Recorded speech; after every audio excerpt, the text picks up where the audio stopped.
Hi guys, welcome back to my channel. In today's video, I'm going to be showing you guys how you can connect your Ton wallet to Blum while you await the launching date. So guys, now there is a new wallet feature on Blum. You can now connect your wallet. So guys, it's very easy to do. Just make sure you hang on to the end of this video to get it all. And also, if this video is helpful to you, please consider liking, subscribing, and leaving a comment, as that will help grow this channel. So guys, let's get started. So guys, now the first step you have to take now is to tap on the wallet icon. You can see there on the left hand side, the arrow is pointing at it. So let me tap on it.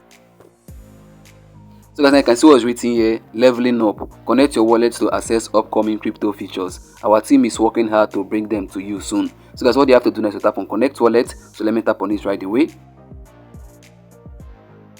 So guys, now you can see what's written here, connect your wallet. So guys, now whichever wallet that you have to go ahead now to connect it. I'm going to be using my Telegram wallet in this tutorial today, but in case you have Tonkeeper, you can use your Tonkeeper. If you have Ton Hub, any of these Ton wallet that you have here, if you have any of them here, just go ahead to use it. It all involves the same step and it's going to work out fine. So guys, now let me use my Telegram wallet. So let me tap on where it is written, open wallet in Telegram. Let me tap on it right away.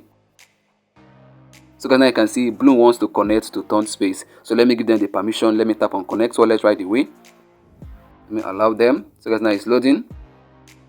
Wow guys, can see it has been connected. So guys, now you can see my wallet is now active. You can see where the arrow is pointing at, active. So guys, now this is how you can actually connect your wallet on Blum while you await the launching date. So guys, now I've come to the end of this video and I believe this was helpful to you. If it was, please consider liking, subscribing, and leaving a comment, as that will help grow this channel. See you in the next upload.